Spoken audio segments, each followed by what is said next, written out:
जन जागृति साक्षरता अभियान में आपका स्वागत है। नेक्स्ट चैप्टर जो हमारे पास अवेलेबल है वो है C++ के लैंग्वेज के बेसिक्स के बारे में। इसमें हम C++ लैंग्वेज की बेसिक्स की जानकारी लेंगे। आइए अब हम C++ लैंग्वेज की वीडियो ट्रेनिंग शुरू करते हैं। यहाँ से सबसे पहले व्हाट इज C++ लैंग्वेज।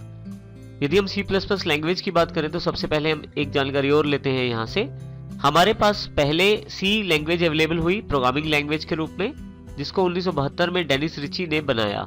उसके पश्चात हमारे पास C++ जो बर्नार्ड स्ट्रोस्ट्रुप के द्वारा बनाई गई और इसको 1980 में C लैंग्वेज से ही प्रेरणा लेकर बनाया गया। अर्थात C++ जो है वो C लैंग्वेज की ही एक एक्सटेंशन लैंग्वेज है जिसमें C के सभी फीचर्स हैं। साथ में C++ ने इसमें ऑब्जेक्ट ओरिएंटेड फीचर्स को भी ऐड कर दिया है, जिसमें इनहेरिटेंस, एनकैप्सुलेशन, पॉलीमॉर्फिज्म और एब्स्ट्रैक्शन जैसे मेन ऑब्जेक्ट ओरिएंटेड फीचर्स को शामिल किया है। और इस करके हमारे पास C++ में ऑब्जेक्ट ओरिएंटेड फीचर्स को भी शामिल किया गया है। C लैंग्वेज में ऑब्जेक्ट ओरिएंटेड फीचर्स अवेलेबल नहीं थे और C++ में ऑब्जेक्ट ओरिएंटेड फीचर्स अवेलेबल हैं। तो इसका अर्थ ये हुआ कि हम C++ लैंग्वेज से अपने कंप्यूटर प्रोग्राम्स बना सकते हैं। अब हम बात करते हैं C++ की बेसिक फीचर्स की। C++ एक सिंपल, पॉपुलर और रियल वर्ल्ड एप्लीकेशंस बनाने के लिए बहुत ही वाइडली अवेलेबल लैंग्वेजेस में से एक लैंग्वेज है, जिसमें हम जब प्रोग्रामिंग करते हैं तो सिंपल इंग्लिश का प्रयोग किया जाता है। और जो सिंपल इंग्लिश का प्रयोग किया जाता है उसमें उन कीवर्ड्स का प्रयोग किया जाता है जो C++ में पहले से डिफाइन है। और इस प्रकार इसको पढ़ना और इसमें काम करना आसान हो जाता है, क्योंकि इसमें बेसिक सिंटैक्स रहते हैं वो इंग्लिश में रहते हैं।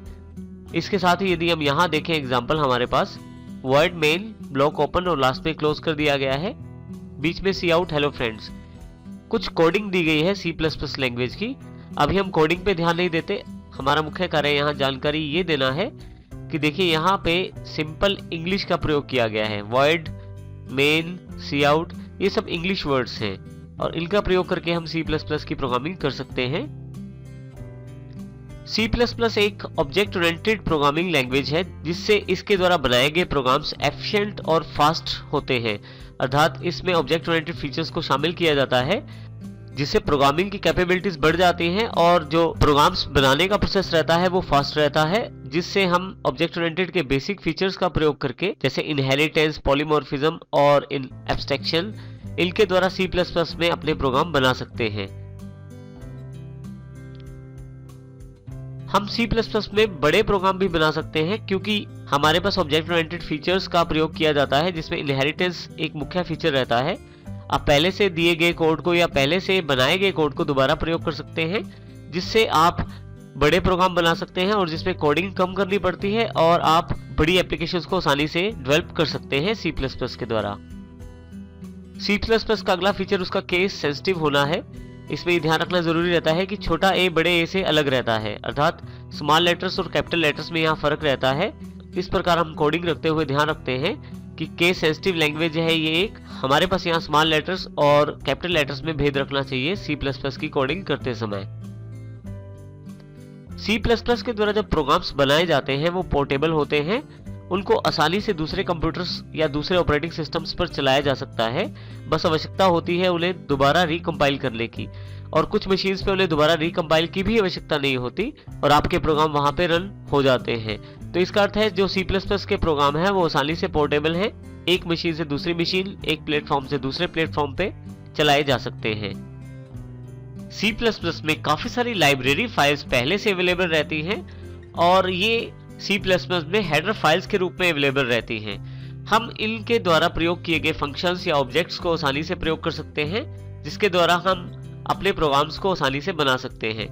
इसके अतिरिक्त जैसे हमने पहले बात की थी, रीयूज फीचर जो C++ प्रोग्राम का रहता है वो भी लाइब्रेरी फाइल्स के द्वारा प्रयोग किया जा सकता है, जिसमें आप अपनी लाइब्रेरी फाइल्स भी क्रिएट कर सकते हैं।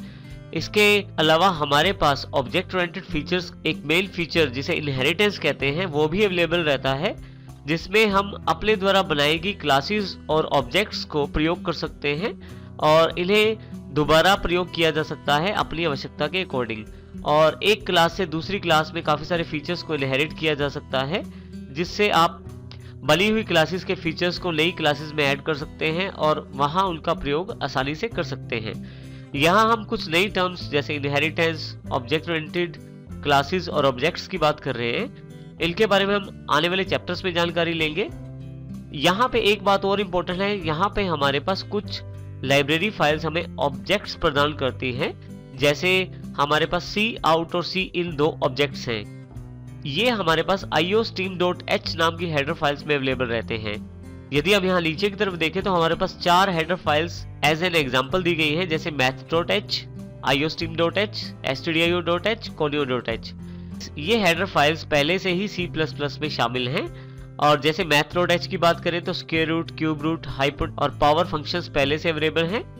इसी तरह से iostream.h है, हमें 2 ऑब्जेक्ट्स प्रोवाइड करती है जिससे हम सी आउट और सी इन का प्रयोग करते हैं। सी आउट हमारे आउटपुट को स्क्रीन पे प्रिंट करवाने के लिए प्रयोग किया जाता है। सी इन जो हमारे पास होता है वो यूजर से इनपुट देने के लिए प्रयोग किया जाता है। इसी तरह से stdio.h फाइल हमारे पास अवेलेबल रहती है। इसी के साथ conio.h फाइल अवेलेबल रहती है जिसमें 2 मुख्य फंक्शंस हमारे पास काफी काम आएंगे, क्लियर स्क्रीन और getch। आने वाले सेक्शन में हम इसकी जानकारी लेंगे, परंतु सबसे मेन बात जो यहाँ पे है कि हमारे पास मुख्य फंक्शंस और मुख्य ऑब्जेक्ट्स जो हैं वो लाइब्रेरीज में ऑर्गेनाइज किए गए हैं और ये सभी हेडर फाइल्स के द्वारा ही प्रयोग किए जा सकते हैं। इसके लिए हमें सबसे पहले प्रोग्राम बनाते समय इन हेडर फाइल्स को अपनी प्रोग्राम में इंक्लूड करना पड़ता है। उसके पश्चात हम इनके फंक्शंस या इनके ऑब्जेक्ट्स को प्रयोग कर सकते हैं, अन्यथा हमारे पास एरर अवेलेबल हो जाता है। C++ की काफी सारी एप्लीकेशंस होती हैं। हमने यहाँ पे 3 मुख्य उदाहरण लिए हैं। सबसे पहले system level programming, compilers, assemblers और कई बार नई लैंग्वेजेस को बनाने के लिए भी C++ का प्रयोग किया जाता है। इसी तरह से application development, user friendly software बनाने के लिए जैसे railway reservation system, airline reservation system, library management system या बैंकिंग सॉफ्टवेयर इत्यादि को भी C++ में बनाया जा सकता है। इसी तरह से गेम्स डेवलपमेंट में भी C++ का प्रयोग किया जाता है। काफी सारी गेम्स C++ के द्वारा बनाई जाती हैं।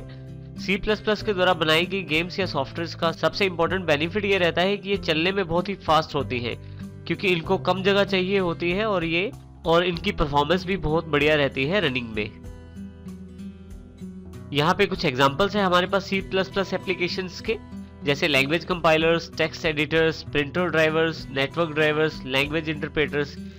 इनमें C++ का प्रयोग किया जाता है और इनका निर्माण C++ के द्वारा किया जा सकता है। इनको C++ के द्वारा बनाया जा सकता है।